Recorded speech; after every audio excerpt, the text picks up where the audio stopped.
औज़ुबिल्लाहिमिनश्शैतानिर्रजीम बिस्मिल्लाहिर्रहमानिर्रहीम। This is Syed Akram Ahmed, first year mathematics, board of intermediate education Karachi. Unit number 11, solution of triangle. जब हम triangle की बात करते हैं तो three sided close figure is called triangle,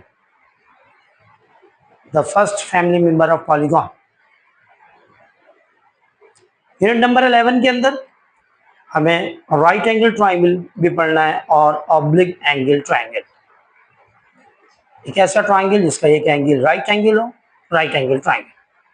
अगर कोई भी एंगल राइट एंगल नहीं है तो ऐसे ट्राइंगल को कहा जाता है oblique angle triangle. Oblique angle triangle के मुख्तलिफ एक्सरसाइज है, बहुत सारे टॉपिक्स हैं।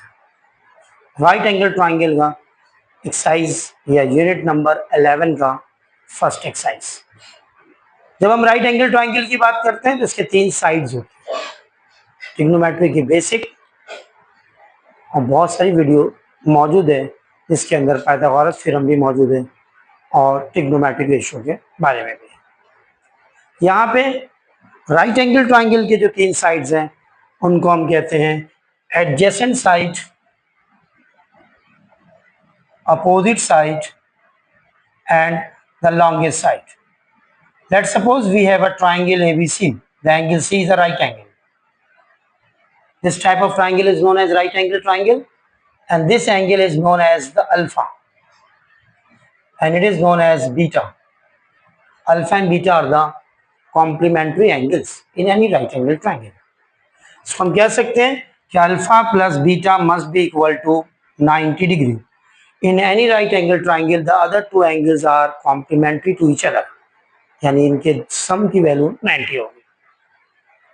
तो जब राइट एंगल ट्राइंगल की बात करते हैं तो राइट एंगल ट्राइंगल में इस साइड को कहते हैं एडजेसेंट अल्फा के लिहाज से, ये अल्फा के लिहाज से कहलाएगा अपोजिट, और ये 90 डिग्री के सामने वाला साइड कहलाएगा हाइपोटेन्यूस यानी the largest side.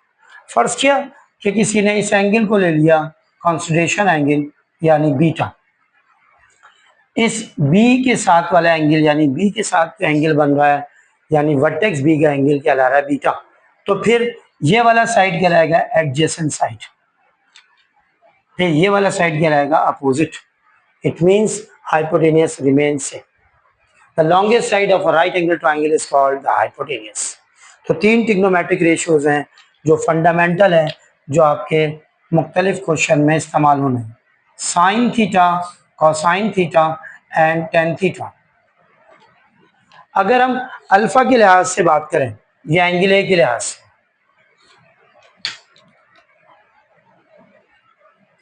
Reference angle अगर हमारा अल्फा है तो साइन अल्फा का फार्मूला होना चाहिए अपोजिट टू द हाइपोटेन्यूस। अगर हम अल्फा के लिहाज से कॉस का फार्मूला देखना चाहें तो अल्फा के लिहाज से कॉस का फार्मूला होगा एडजेसेंट टू द हाइपोटेन्यूस, इसको बेस भी कहा जाता है।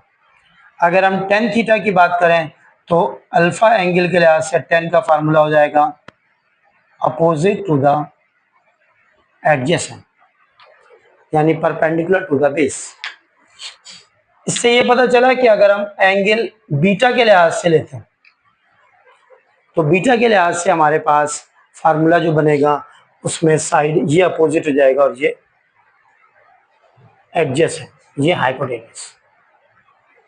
तो शॉर्ट ट्रिक में याद रखने के लिए आप फार्मूला इस तरह से याद कर लें, sine theta is equal to perpendicular और opposite to the hypotenuse, it is SOA, sine opposite to the hypotenuse. अगर कॉस का फार्मूला याद करना है तो कॉस थीटा फार्मूला होगा एडजेसेंट टू द हाइपोटेन्यूस यानी CAH। अगर टेन का फार्मूला आपको याद करना है तो टेन का फार्मूला होगा अपोजिट टू द एडजेसेंट यानी TOA, टॉप। अगर आप उर्दू में याद करना चाहते हैं तो यूं भी याद कर सकते हैं, सईद परेहट कुर्सी भीगी है,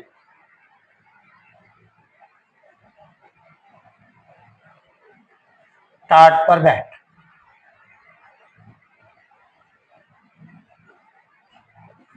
इससे ये पता चला कि साइन का फार्मूला हो गया perpendicular to the hypotenuse, cos का फार्मूला हो गया बेस टू द हाइपोटेनियस, और टेन का फार्मूला हो गया perpendicular to the base. Adjacent की जगह बेस का वर्ड यूज हो रहा है। ये तो फार्मूला याद करने के तरीके। जब हम राइट एंगल ट्राइंगल की सोल्यूशन की बात करते हैं, इसको केस ए का नाम दिया है, और जो ऑब्लिक ट्राइंगल है उसको केस बी का नाम दिया है। क्योंकि ये पहली वीडियो है चैप्टर 11 की क्लास, यानी यूनिट नंबर 11। तो टाइप 1 क्या है? केस ए में राइट एंगल ट्राइंगल के जब दो साइड्स और दो एंगल्स और एक साइड गिवन हो, यानी एक तो राइट एंगल गिवन होगा आपके पास और एक एंगल और, तो पहले आप थर्ड एंगल निकालेंगे बाय यूजिंग दिस फार्मूला। ये अल्फा बीटा लिखा हुआ है, तो alpha plus beta is equal to 90, या sum of angle of a triangle is 180। जब आप थर्ड एंगल निकाल लेंगे तो अब आपके पास साइड दो बचेंगे, सेकेंड और थर्ड। फिर आप ट्रिग्नोमेट्रिक रेशियो के फार्मूले से सेकेंड एंगल साइड निकालेंगे, और फिर थर्ड साइड के लिए आपके पास दो ऑप्शन बचेगा, या तो पाइथागोरस थ्योरम या ट्रिग्नोमेट्रिक रेशियो। बिल्कुल इसी तरह से अगर आपके पास दो साइड गिवन हो, तो पहले आप क्या कीजिएगा, पाइथागोरस थ्योरम से C square is equal to A square plus B square से पहले थर्ड साइड निकाल लें। उसके बाद आपके पास बचा सेकेंड एंगल। सेकेंड कोई सा भी निकालना हो, साइड या सेकेंड एंगल निकालना हो तो ट्रिग्नोमेट्रिक रेशियो, और अगर थर्ड एंगल निकालना हो तो आपके पास फिर यही फार्मूला आएगा, angle A plus angle B is equal to 90। यानी तरतीब चेंज हो जाएगी। थर्ड एंगल के लिए पहले ये, फिर पाइथागोरस सेकेंड साइड के लिए ट्रिग्नोमेट्रिक रेशियो, ट्राइंगल बनाने के बाद आप ट्रिग्नोमेट्रिक रेशियो का फार्मूला आएंगे। थर्ड साइड के लिए आपके पास दो ऑप्शन है, या तो पाइथागोरस थ्योरम या फिर ट्रिग्नोमेट्रिक रेशियो। एक डेमी ट्राइंगल बनाकर हम इसको सॉल्व करते हैं। उम्मीद करता हूँ कि आप हर वीडियो की तरह लेक्चर को एंड तक देखते हैं, शॉर्ट ट्रिक, फार्मूला याद करने के तरीके और डेफिनेशन को सुनते हैं। चैनल को जिन्होंने अभी तक लाइक सब्सक्राइब नहीं किया है वो लाइक करें, सब्सक्राइब करें, और कमेंट में बताया करें कि टॉपिक में क्या प्रॉब्लम है आपको। अल्लाह हाफिज़।